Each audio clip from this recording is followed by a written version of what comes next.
آقای پناهی، بله. حسین پناهی مرحوم. ما هممون تو خونمون تابه داریم.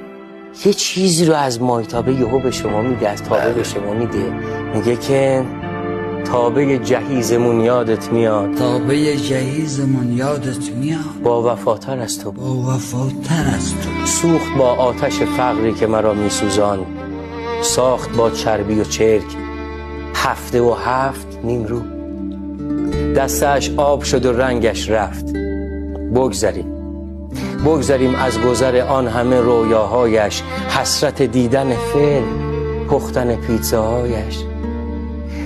گاهی از سر بیتابی گریه می کرد، ولی تابانه آتش فقر مرا می بوسید، همزمان با دل من می پوسید. دل من تابه رویاها. تابه رویاها. آخه چطور ممکنه توی یه تابه اینا رو ببینی؟